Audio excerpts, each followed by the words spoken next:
வணக்கம். இன்றைக்கி ஒரு ஆழமான சத்தியத்தை ரொம்ப தெளிவாக பார்க்கலாம். இயேசு கிறிஸ்து போதிக்கிறதுக்காக ஒரு தேசத்திலிருந்து இன்னொரு தேசத்துக்கு போய்கிட்டு இருக்காரு. அப்போ ஒரு பணக்காரன் இயேசுவை பார்க்குறான். அவன், போதகரே, நான் பரலோக ராஜ்யத்துக்கு போகிறதுக்கு என்ன பண்ணணும் அப்படின்னு கேள்வி கேட்குறான். இயேசு அவனுக்கு பிரதியுத்தரமாக என்ன சொல்கிறாரு? நீ 10 கற்பனைகளையும் கை கொள்ளு நட அப்படின்னு சொல்கிறாரு. அவன் பதிலுக்கு என்ன சொல்கிறான்? நான் சிறு வயது முதலே இதை கடைப்பிடிச்சிக்கிட்டு வர்றேன் அப்படின்னு சொன்ன உடனே இயேசு ரொம்ப சந்தோஷப்படுறாரு. பரவாயில்ல, 10 கற்பனை கடைப்பிடிக்கிறீல, ஆமாம், இனி நீ சம்பூர்ணமாக மாறணும்னா உனக்கு இருக்க ஆஸ்தியை பூரா விற்று தரித்திரருக்கு கொடுத்து விட்டு பின்பு என்னை பின்பற்றி வா, உனக்கு பரலோக ராஜ்யத்தும் கிடைக்கும்னு சொல்கிறாரு. யார்? இயேசு கிறிஸ்து. அவன் பார்க்குறான், மிகுந்த ஆஸ்தி உள்ளவனாக இருக்கான். 5000 ஆளுக, ஆடு மாடு கழுதை ஒட்டகம் இதெல்லாம் இருக்குது. ஏகப்பட்ட ஆஸ்தி உள்ளவனால் அவனால் மனசு மடிஞ்சு போயிடுறான். அவ்வளோயும் கொடுத்துட்டு பரதேசியானா பரலோகமா, இது எப்படி சாத்தியமாகும் அப்படின்னு மனம் கசந்து போய் இயேசை விட்டு விலகி போயிடுறான். ஏன் அதுக்கப்புறம் இயேசு என்ன சொல்கிறாரு? பணக்காரன் பரலோக ராஜ்யத்துக்கு வர்றதை காட்டிலும் ஊசியின் காதில் ஒட்டகம் நுழைவது எளிதாகிடும். ஊசியின் காதுக்குள்ளே கூட ஒட்டகம் போயிட முடியுமே தவிர பணக்காரனால் பரலோக ராஜ்யத்துக்கு வர முடியாது அப்படின்னு இயேசு கிறிஸ்து சீடர்களை பார்த்து சொல்கிறாரு. அப்போ பேதுரு கேட்குறாரு, ஆண்டவரே, பீட்டர் கேட்குறாரு, ஆண்டவரே, பணக்காரன் பரலோக ராஜ்யத்துக்கு வர முடியாதுன்னா பின்ன யாரால் பரலோக ராஜ்யத்துக்கு போக முடியும்? ஏன்னா பணக்காரனுக்கு கொடுக்கப்பட்ட ஆஸ்தி எல்லாமே கர்த்தரால் கொடுக்கப்பட்டது. கர்த்தரோட ஆசீர்வாதம் இருந்ததுனால தான் அவன் பணக்காரனானா, செல்வ செழிப்பாக வாழ்கிறான். அப்போ எப்படி ஆண்டவர் இது நடக்கும் அப்படிங்கிறப்ப அதுக்கப்புறம்தான் இயேசு அதுக்கான விளக்கத்தை சீசர்கிட்ட சொல்கிறாரு. அந்த விளக்கம் என்ன சொன்னார்னு கேட்டால், யோபுவோட புஸ்தகத்தை படித்தவன் தான் இப்போ பரலோக ராஜ்யத்துக்கு போகிறதுக்கு வழி கேட்டவன். யார்? சிறுவயது முதலே 10 கற்பனையை கை கொண்டு வாழ்கிறான்.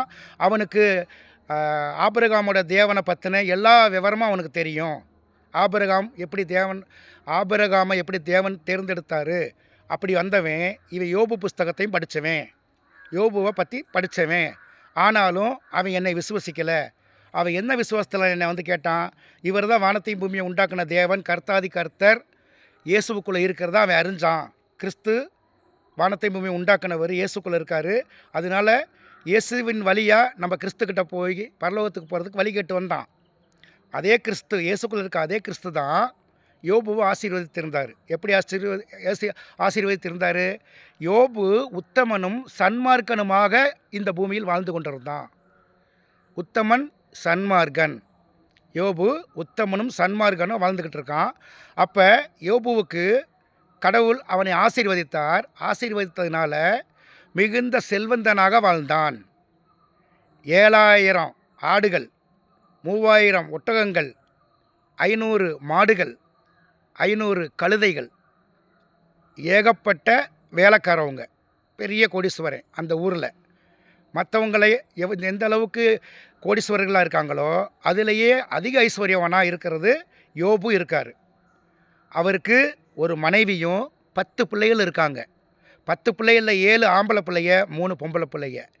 இப்படி இருந்து நல்ல செல்வ செழிப்போடு இருந்தாலும் நீதிமானாக வாழ்ந்துக்கிட்டு இருக்கான். நீதிமான்னா கர்த்தருக்கு செய்ய வேண்டிய காரியத்தில் ஒரு நாள் கூட விட்டு கொடுக்காம நீதியின்படி வாழ்ந்துக்கிட்டு வர்றான். யார்? யோபு.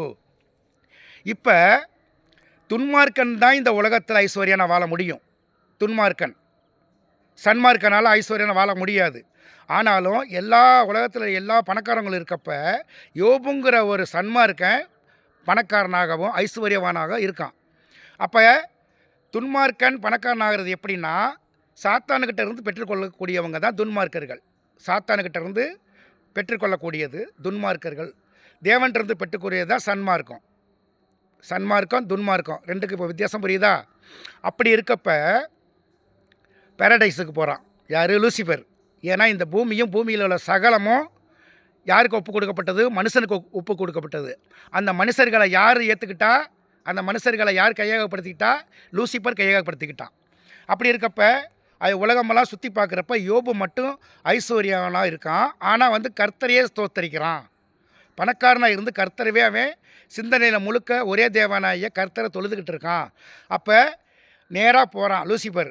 உலக ராஜ்யமே அவன் கையில் இருக்குது. கர்த்தர்கிட்ட போகிறான். யார்? இயேசு கிறிஸ்துவுக்கு இயேசு பிறக்கிறதுக்கு முன்னால் ஒரு 1500 வருஷத்துக்கு முன்னால் வாழ்ந்தவர் தான் இந்த யோபு.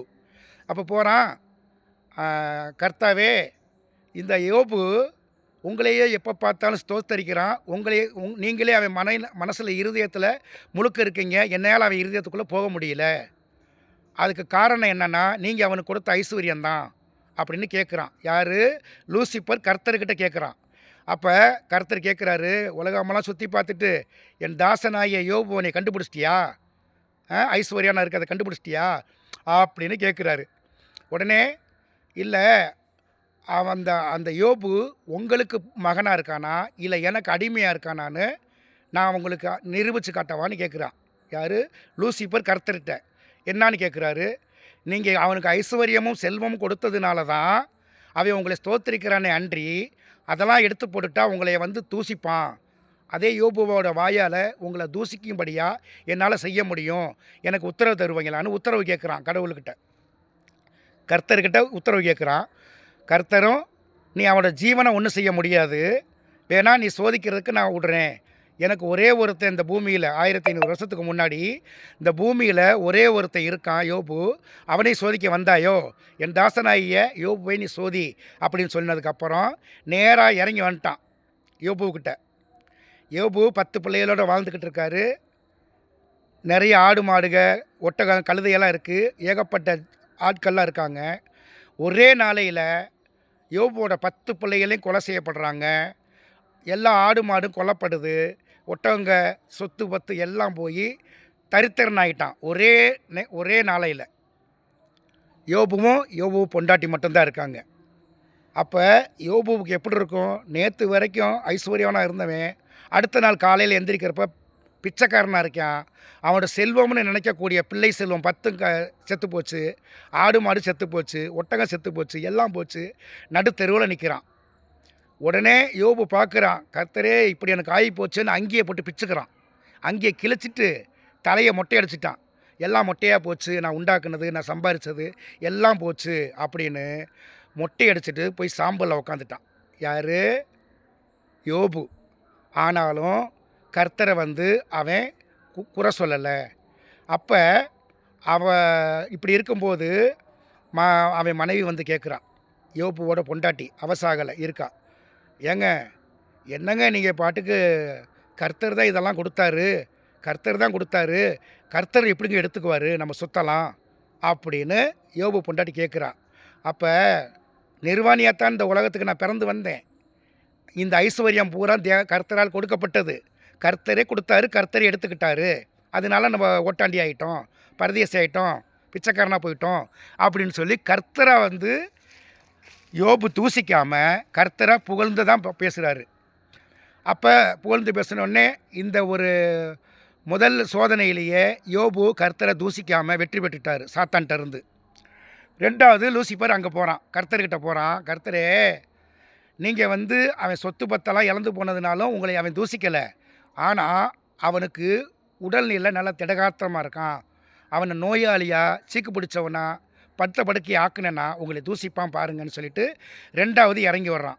யார்? கர்த்தர்கிட்ட கேட்டுட்டு வர்றான். கர்த்தர் சொன்னார், அவனோட ஜீவனை உன்னால் எடுக்க முடியாது, மற்றபடி என்ன செஞ்சாலும் என் தாசனாய யோபு என்னைய மறுதளிக்க மாட்டான் அப்படின்னு சொல்லி அனுப்பின உடனே இவருக்கு உடம்பு பூரா என்ன வர வைக்கிறான்? புண்ணு வர வைக்கிறான். கொப்பளமாக வந்துருச்சு உடம்பு பூரா. அந்த கொப்பளங்கள் நாளாக சீல் பிடிச்சி ஒழுக ஆரம்பிச்சிருச்சு. அப்போ மெடிசன் என்னது? சாம்பலில் போய் உட்காந்துக்குவாங்க, கிருமி நாசினி. அன்னைக்கு சாம்பல் தான். சாம்பலில் உட்காந்துக்கிட்டு ஒரு சிரட்டையை வச்சு சுரண்டிக்கிட்டே இருக்கான் உடம்பை. அப்போ யோபுக்கு அப்படி வந்தப்போ யோபுவை கவனித்த அவன் மனைவி எவ்வளோ நாளைக்கு கவனிப்பா? உடம்பெல்லாம் புண்ணாகி போச்சு, நாற்றை தாங்க முடியல, சீல் வடிய ஆரம்பிச்சிருச்சு. அப்போ அந்த பொண்டாட்டி சொல்கிறா, ஏங்க கர்த்தர்னுக்கிட்டு இருக்கீங்க, உங்கள் கர்த்தரை தூசணம் பேசுங்க, நீங்களாம் ஒரு கர்த்தரா? இப்படி எங்கள் பிள்ளை குட்டிகளெல்லாம் கொண்டு போட்டுட்ட, எங்கள் ஆடு மாடு எங்கள் உடைமைகளை பூரா எங்கள்கிட்ட பறிச்சுக்கிட்ட, எங்களை இப்படி நடுத்தெருவில் விட்டுட்டு நீ ஒரு கர்த்தரா அப்படின்னு கடவுளை காரி மூஞ்சியில் துப்பிட்டு, நீ கர்த்தர் இல்லை ஒன்றும் இல்லை, நீ ஒரு சாத்தான்னு சொல்லுங்கள், சொல்லிவிட்டு நீ செத்து போயிருங்க அப்படிங்கிறான். யாரை? யோபுவை. அப்போ மனைவியை யோபு கடிந்து கொள்கிறாரு. ஜீவனை கொடுக்கறதும் எடுக்கிறதும் கர்த்தர்கிட்ட இருக்குது. கர்த்தர் எனக்கு ஐஸ்வர்யத்தை கொடுத்தாரு, எடுத்தார். எனக்கு உடல் ஆரோக்கியத்தை கொடுத்துருந்தாரு, இப்போ உடல் ஆரோக்கியத்தை எடுத்துக்கிட்டாரு. இது கர்த்தரால் தான் ஆரோக்கியமாக இருந்தேன், கர்த்தரால் தான் இப்போ நோய்வாய்ப்பட்டிருக்கேன். ஆனாலும் நான் கர்த்தரை மறுதளிக்க மாட்டேன். அவரால் கொடுக்கப்பட்டது சகலமும் அவருக்கு அறியும். என் தேவனாகிய கர்த்தர் சகலமும் அறிவார்னு பொண்டாட்டியை கடிஞ்சு கொண்டார். கர்த்தரை கடிஞ்சு கொள்ளலை, பொண்டாட்டியை கடிஞ்சு கொண்டார். அதுக்கப்புறம் மூணாவதாக ஒரு சோதனை வருது. மூணாவது சோதனை என்னென்னா, நேற்று வரைக்கும் ஐஸ்வர்யவனாக இருந்த இந்த யோபு இன்றைக்கி பிச்சைக்காரனாக போயிட்டானேன்னு யோபுவோட நண்பர்கள் 3 பேர் வர்றாங்க. யோபு ஐஸ்வர்யனாக இருக்கப்ப அவங்களும் ஐஸ்வர்யானா வாங்கியிருந்தவங்க. ஏன்னா இனத்தோடு சேருங்கிற மாதிரி அவங்க வந்து யோபுக்கு பற்றி சொல்கிறாங்க. யோபுவே, நீ உத்தமனாக இருக்க உத்தமனும் சன்மார்க்கனுமாக இருந்ததை நாங்கள் அறிவோம். ஆனால் இப்போ உன் நிலைமையை பார்த்தா உடம்புலாம் உருக்குலைஞ்சு புண்ணு பிடிச்சி போச்சு. இது நீ அந்தரங்கத்தில் பாவம் பண்ணியிருக்க. பாவம் பண்ணினவனுக்கு தான் இப்படி தொழுநோய் வரும், குஷ்டம் பிடிக்கும், புண்ணு பிடிக்கும், தீராத நோயாக பாவத்தினால தான் வரும் அப்படின்னு யோபுக்கிட்ட வந்து புத்தி சொல்கிறாங்க. நீங்கள் வந்து பாவம் பண்ணிட்டீங்க யோபு, அதனால் உங்கள் பாவத்தை அறிக்கையிடுங்க அப்படின்னா யோபு பார்க்குறாரு, நான் ஒரு பாவமும் செய்யலையே, என் கர்த்தர் என்ன சொன்னாரோ அந்தபடி தானே நான் வாழ்ந்துக்கிட்டு இருக்கேன், நான் எப்படி பொய்யான பாவ மன்னிப்பு அறிக்கையிட முடியும் அப்படின்னு சொல்லிட்டு அந்த நண்பர்களை கடிஞ்சுக்கிறாரு. தப்பு பண்ணேன்னா ஆமான்னு ஆமாம்பேன், தப்பு பண்ணலைன்னா இல்லைன்னு சொல்லுவேன். நான் ஒன்றுமே செய்யாதப்ப ஏன்னா இருதயத்தில் நீ பாவம் செஞ்சுருக்க, அதனால தான் ஆண்டவர் உன்னை இப்படி சோதிக்கிறாரு, அதனால் அவரை மறுதலி, அது உண்மையான ஆண்டவர் இல்லை அப்படின்னு சொல்கிறப்ப இந்த 3 பேர்த்தையும் சத்தம் போட்டு அனுப்பி விட்டுட்டார். யார்? யோபு. இந்த வறுமை நாள்லையும் உடம்பெல்லாம் புண்ணு பிடிச்சி ஒழுகிறப்பையும் சிரட்டையில் சுரண்டி அரிப்பு உடம்பெல்லாம் அரிக்கும் புண்ணு வந்தால், அதெல்லாம் பக்குகள்லாம் பேந்து சாம்பலில் விழுந்துக்கிட்டு இருக்குது. அப்படி இருந்த யோபு அந்த 3 பேர் நண்பர்கள் வந்த 3 பேர்த்துக்காக ஜெபம் பண்ணுறாரு. ஆண்டவரே, என் நண்பர்கள் தெரியாமல் என்கிட்ட இப்படி உங்களை சோதிக்கும்படியாக பேசிட்டாங்க, அவங்களுக்காக அவங்கள மன்னிய ஆண்டவரேன்னு இயேசு எப்படி சிலுவையில் தொங்கிக்கிட்டு இருக்கப்ப இவர்கள் தாங்கள் செய்கிறது இன்னதென்று அறியாமல் செய்கிறார்கள், இவர்களை மன்னியும்னு சொன்னாரோ, இதே வார்த்தையை இயேசுவுக்கு முன்னால் 1500 வருஷத்துக்கு முன்னாடி வந்த யோபுவும் இந்த வார்த்தையை பதிவு பண்ணுறாரு. நண்பர்களுக்காக ஜெபம் பண்ணுறாரு. அந்த ஜெபத்தை கர்த்தர் கேட்டார், யோபுவோட ஜெபத்தை கேட்டுட்டு அந்த 3 நண்பர்களையும் போய் கடிந்து கொண்டார். நீங்கள் போய் தகன பலி செலுத்துங்க, தகன பலி செலுத்திட்டு யோபுக்கிட்ட போய் ஆசீர்வாதம் வாங்குங்கன்னு அந்த நண்பர்கள்ட்ட சொல்கிறாரு. அப்போ அந்த 3 நண்பர்களுக்கு வாதைகளை கர்த்தர் கொடுக்குறாரு. ஆனாலும் அவங்களால அந்த வாதைகளை தாங்க முடியல. எனக்கு இந்த வாதையை போக்கணும், எனக்கு வழி செய்யுங்க ஆண்டவரே, மன்னிச்சுக்கங்க, உங்கள் தாசனை யோபுவை போய் நாங்கள் சோதித்தது தப்பு தானே அவங்க மன்னிப்பு கேட்குறாங்க. ஏன்னா அவங்க துன்மார்க்கர்களாக இருக்காங்க. துன்மார்க்கராக இருக்கனால நீ போய் சன்மார்க்கனாய யோபுக்கிட்ட நீங்கள் ஜீவ தகன பலி கொடுப்பீங்களே, அந்த பலி செலுத்தி மன்னிப்பை போய் யோபுக்கிட்ட வாங்கிக்கங்கன்னு சொல்லி அவங்களுக்கு மன்னிச்சு விட்டுட்டாரு. யோபு மன்னிக்கிறாரு, கர்த்தரும் மன்னிக்கிறாரு. ஒரு மனிதனுடைய குற்றத்தை நீங்கள் மன்னித்தால் உங்கள் பிதா உங்களை மன்னிப்பார், ஒருவருடைய தப்பிதங்களை நீங்கள் மன்னியாவிட்டால் பரமபிதா உங்களை மன்னிய மாட்டார் அப்படின்னு சொல்லக்கூடிய வேத வசனத்தை யோபு அங்கே நிறைவேற்றியாச்சு. 3 சோதனையிலையும் யோபு தான் வெற்றி பெற்றார். கர்த்தருக்கு தாசனாயின யோபு வெற்றி பெற்ற உடனேயே சோதனைக்காரன் விட்டு விலகி போயிட்டான். இயேசுவை எப்படி 3 சோதனையிலிருந்து விலகி போனானோ அதே மாதிரி விலகி போனதுக்கப்புறம் இழந்து போன சொத்துக்களை மீண்டும் யோபுவுக்கு கர்த்தர் கொடுக்குறாரு.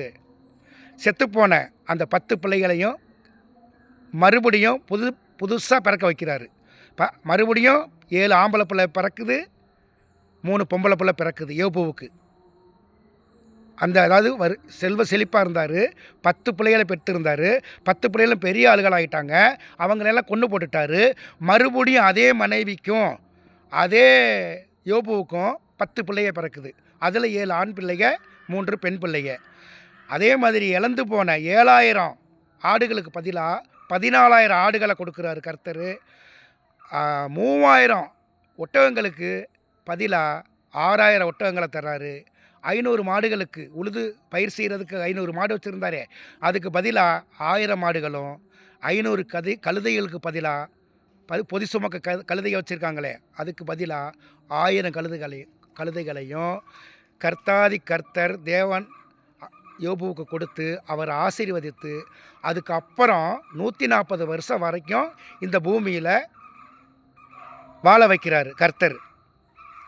அந்த 140 வருஷ அளவும் செகண்ட் டைம் பிறந்த அந்த 10 பிள்ளைகளும் பிள்ளை குட்டி பெற்று 4ஆவது தலைமுறை வரைக்கும் யோபு மாமிசத்தில் இருந்தே அவரோட சந்ததியை பார்த்துட்டு அதுக்கப்புறம் நித்திரை அடைகிறாரு. இந்த சரித்திர கதையை அறிஞ்சவன் இயேசுக்கிட்ட வந்து கேட்ட, பரலோக ராஜ்யத்துக்கு போகணும்னா நான் என்ன செய்யணும்னு கேட்டவன். அப்போ அவனுக்கு தெரியுது கர்த்தர் கொடுத்தாரு, சோதனைக்காரன் வர்றான், அந்த சோதனைக்கார சொத்துக்களையெல்லாம் வந்து விற்று தரித்திரருக்கு கொடுத்து என்னை பின்பற்றி வா அப்படின்னு சொன்னக்கூடிய என்னைய அவன் நல்ல போதகரேன்னு சொல்கிறான். ஏன் அவன் என்னை வந்து சோதனைக்காரன்னு நினைக்கல? கர்த்தரே கொடுத்தாரு, கர்த்தர் எடுத்துக்கிட்டாருன்னு சொல்ல அவனால் முடியல. யோபுவை போல அவனால் மனசுக்குள்ளே உள்வாங்க முடியல அப்படின்னு சொல்லி தான் சீசர்கள்ட்ட சொல்கிறாரு. அந்த யோபுவுக்கு வந்து இந்த உலக ராஜ்யத்தில், இந்த உலகத்தில் வாழ்கிறதுக்கான 140 வருஷம், அதாவது எல்லாம் இழந்து போய் மறுபடியும் அவனை புது மனுஷனை பிறக்க வச்சு 140 வருஷம் வாழ வச்சுட்டு அவனை நித்திரையடை வச்சார். ஆனால் நான் கொண்டு வந்ததோ மரணம் இல்லாத வாழ்வை கொடுக்கத்தான் இந்த உலகத்துக்கு வந்திருக்கேன் அப்படிங்கிறது இந்த பணக்காரனுக்கு தெரியாமல் போச்சு. அதனால தான் சொன்னார், ஊசியின் காதில் ஒட்டகம் கூட நுழைஞ்சிருமே தவிர பணக்காரன் பரலோக ராஜ்யத்துக்கு வர முடியாது. ஏன்னா கர்த்தரால் தான் எனக்கு இவ்வளோ ஆஸ்தி வந்தது, இவ்வளோ வேலையாட்கள் இருக்காங்க, இவ்வளவு மாடுகளும் ஆடுகளும் ஒட்டகங்களும் குதிரைகளும் கழுதைகளும் நம்மக்கிட்ட இருக்குது அப்படின்னு கொடுத்த கர்த்தரே இப்போ நம்ம முன்னாடி மனுஷனை வந்து நின்று நம்மளை சொல்கிறாரு. அவன் செவி கொடுக்கலை. ஏன்னா கொடுத்த கர்த்தர் எப்படி எடுத்துக்குவார்னு அவன் நம்பிக்கை இழந்து போனான். நீ இந்த உலக சொத்துக்களை இழந்து போனால் நித்திய ஜீவனை கொடுக்க வந்திருக்கேன்னா அப்படிங்கிறத அவன் மறுதளிக்கிறான். அதனால தான் பரலோக ராஜ்யத்துக்கு இவன் வரமாட்டான்னு பேதுருவும் அவங்களோட இருந்த இயேசுவோட சீடர்கள்ட்ட இதை சொல்கிறார். இப்போ இதில் ஆளை என்ன புரியுதுங்களா?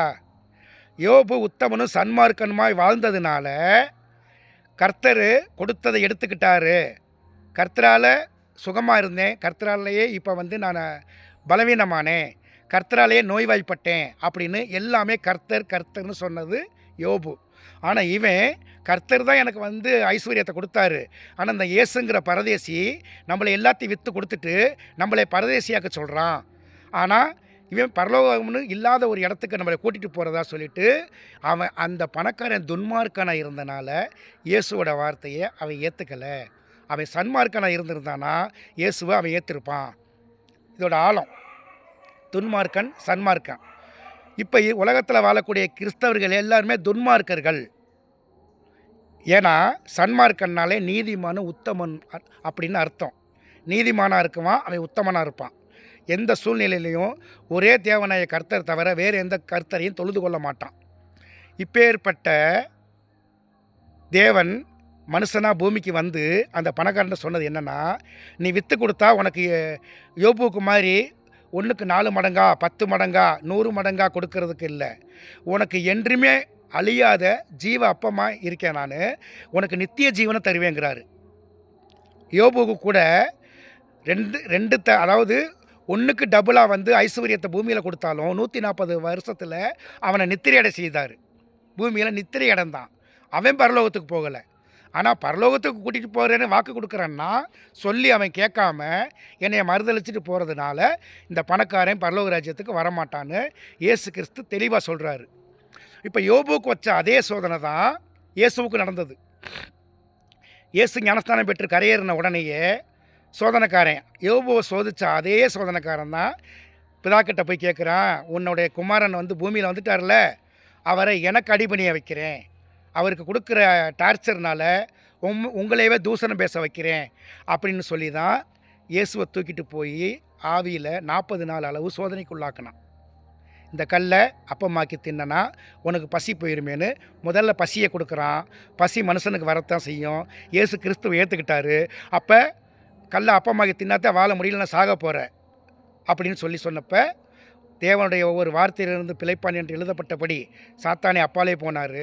அப்புறம் உலக ராஜ்யத்தை காட்டினான். யார்? யோபுவுக்கு கூட ஒன்றுக்கு டபுளாக தான் கிடந்தது. 7,000 ஆட்டுக்கு 14,000 ஆடு, 3,000 ஒட்டகத்துக்கு 6,000 ஒட்டகம். ஆனால் இப்போ இயேசுக்கிட்ட என்ன சொல்கிறான்? இந்த உலக ராஜ்யமே உன் கண்ட்ரோல், நீ தான் எல்லாத்தையுமே ஆட்சி பண்ண போகிற, ஆள போகிற அப்படிங்கிற ஆசையை தோன்றினான். புரியுதுங்களா? ஏன்னா உலகத்தையே ஆண்டாலும் நீ நித்திரை அடைய போகிற, என் கூட தான் என்கிட்ட என் பேச்சை கேட்டு நீ நடந்தனா நான் எங்கே இருக்குன்னு அங்கே தான் கொண்டு போவேன்னு லூசிபர் சொல்கிறான். இப்போ லூசிபர் எங்கே இருக்கான்? பாதாளத்தில் இருக்கான், மரணத்தில் கிடக்கிறான். உன்னை மரணத்துக்கு கொண்டு வந்துடுவாங்க. இந்த உலகத்தில் நம்ம அதே மாதிரி சாத்தானோட பேச்சை கேட்டு வாழ்ந்தோம்னா நம்ம மரணத்துக்கு போயிடுவோம். ஏன்னா ஏதேன் தோட்டத்தில் நடந்த அதே தான் எப்பயுமே நடந்துக்கிட்டே இருக்கும். இந்த மரத்தின் கனியை புசித்தால் நீ சாக மாட்டேங்கன்னு சொன்னது மாதிரி மரத்தின் கனியை புசித்தனால அவங்களுக்கு மரணம் வந்தது. மரணம் எது? ஆத்ம சரீரம் போய் மாமிச சரீரம் வந்தது. அப்போ இந்த மாமிச சரீரத்தை தூண்டிக்கிட்டே இருக்கக்கூடியவன் தான் சாத்தான். கர்த்தர் மாமிசத்தை குறித்து யாருக்கிட்டேயுமே நமக்கு தூண்டுதல் உருவாக்க மாட்டார். கர்த்தரை வேண்டுனவே ஐஸ்வர்யம் ஆனன்னு சொல்லவே மாட்டான். இதெல்லாம் நமக்கு தேவைன்னு கர்த்தர் அறிவார். அவருடைய நீதியையும் அவருடைய நியாயத்தையும் நம்ம கை கொண்டு வாழணுங்கிறது தான் இதில் நீதி. இவ்வளவு ஆழ இருக்குது யோபுவோட காரியத்தை. இது எதுக்காக சொல்ல வரேன்னா, இன்றைக்கி குட் ஃப்ரைடே, நல்ல வெள்ளி. ஏன் நல்ல வெள்ளினா, இன்றைக்கி தான் இயேசுவின் கிறிஸ்து சிலுவையில் நமக்காக பலியாக போகிறாரு. நம் பாவத்துக்காக நமக்காக பலியாக போகிறாருன்னா நம்ம வாழ்க்கை, அதாவது இழந்து போன நம்ம வாழ்க்கையை அவர் கொடுத்துட்டு அவர் மரணத்துக்கு உள்ளாக போகிறார். நம்ம வாழும்படியாக அவர் சாக போகிறார்.